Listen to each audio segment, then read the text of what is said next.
Hi, welcome to Know It Ollie. This is an Eli 12 video on GameStop and capital gains. So, there's been a lot of talk about capital gains within the sub and trying to figure out exactly what's going on with them. The nicest thing to know is that you don't have to pay any capital gains, or the capital gains don't really mean a whole lot unless you sell. So, unless you've sold, you should have nothing to worry about. Apparently, Yellen the Hobbit is attempting to put taxes on unrealized gains, which is absurd. And I hope everyone looks at and shakes their head and says, yeah, right. Unrealized gains is when you have not sold your position. I bought a stock for $1, it's gone to $100. I have a $99 unrealized capital gains because I have not closed the position. I have not sold the stock and got the money. This is unrealized because the price could drop back down to $50. And then my unrealized gains are $49 instead of $99.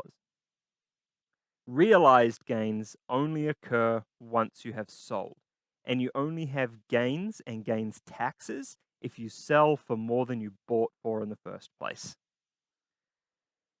I'm lucky in my trading account, I have zero taxes that I need to pay because it is a tax-free savings account. I just have some issues if I try to pull too much money out at one time, but that's for me to deal with. What this comes down to with in relation to GameStop is you're gonna have to pay your taxes. A large part of the reason we're in the absolute shit that we're in the financial system is because a very large number of these big financial institutions and these wealthy individuals are not paying taxes. They're getting away through loopholes and all sorts of different market trickery so that they don't have to pay anything. You paying your taxes is a direct slap in the face to them and telling them that we don't believe in the ways that they have been destroying the economy and doing business.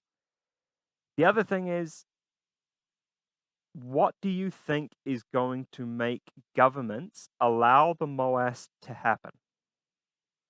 Because it will destroy the financial system. There's many other reasons for it. The MOAS won't cause it. It's simply a symptom of what's coming. It's not the cause of, it is just a symptom of the greed that's been running rampant in the markets. Your paying taxes, though, is going to be the entire reason why governments allow the MOAS to happen. If a share goes for multi-millions of dollars, which is extremely likely at this point, governments are going to get an extraordinarily large portion of that. And if we actually pay our taxes, a number of countries are going to be able to go debt free. And this is going to put us on a far better playing field that is level for way more people than it is right now. And it'll actually give us the potential to build a system where we have a lot more balance and we don't have this massive difference between the 0.1% and the bottom 80 to 90% of the world, because it's a huge gap, and this is one way to fix that. And as much as it sucks, you're gonna have to pay your taxes because those taxes and paying off countries' debt are likely the only real reason the governments will consider not stepping in and trying to force the MOAS not to happen. So, pay your taxes and be happy that you have the opportunity to pay such an exorbitant amount in taxes. I look forward to sending a multi-million-dollar tax check because it means that I'm doing pretty well in the MOAS happen. Know it ollie out.